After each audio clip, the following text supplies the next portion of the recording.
So today I wanted to talk about this book, Stephen Covey's The 7 Habits of Highly Effective People. I think most people will have heard of this book. It's been around since 1989 and it sold over 15 million copies. So it's a bit of a leadership and business classic. And I think actually it was one of my recommended readings at university all those years ago.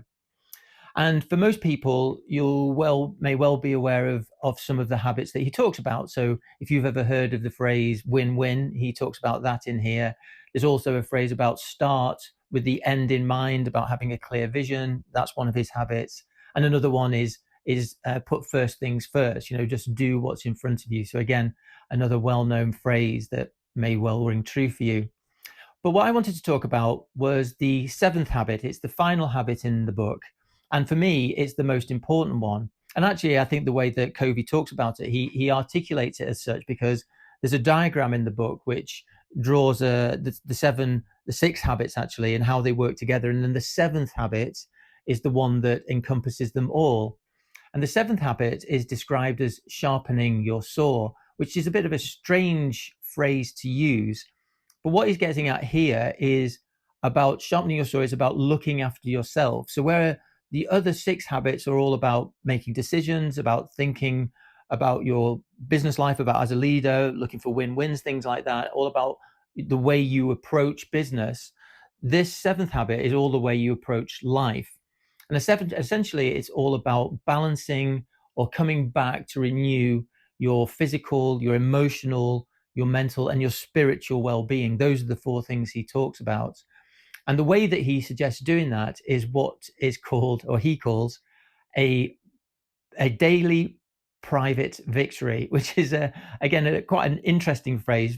But essentially, what it is an hour spent every morning investing in yourself, in quiet time, in self-reflection, in prayerful meditation, in renewing or reviewing your values and writing. Those are the things he talks about as what you should be doing.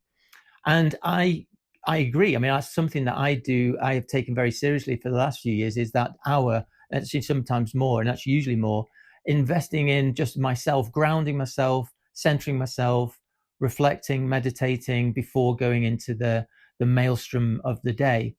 And that's been a vitally important practice for me for my own well-being, spiritual, emotional, mental, all those sorts of things. But what's interesting about Covey and the way he talks about it is it's not just about your well-being and how you feel about life. He puts it in terms of your financial security as well. And this is what he says. He says your economic security does not lie in your job. It lies in your own power to produce, to think, to learn, to create, to adapt. That's true power. That's true power to produce wealth, and that's intrinsic. And I think that's really, really important. It's not about having wealth. It's not about having money in the bank that gives you financial security. What this does is give you the ability to renew, to recreate, to be innovative, to be aware of what's going on, to adapt, to be resilient, and to go again if things don't work out well. And I think that's really, really, really useful insight for anybody in business. And I'll leave you with this thought, because what he says then and how he wraps up this chapter on sharpening your saw is the daily private victory, a minimum of 1 hour a day in renewal of the physical, spiritual, and mental dimensions. This is the key to the development of the 7 habits, and it's completely within your circle of influence. So it's completely within your control. You have the power to get up, to invest in that hour, to invest in your own well-being, and to invest in your own ability to renew wealth. So that was the thought for today, and I'll leave it for there. Okay, bye.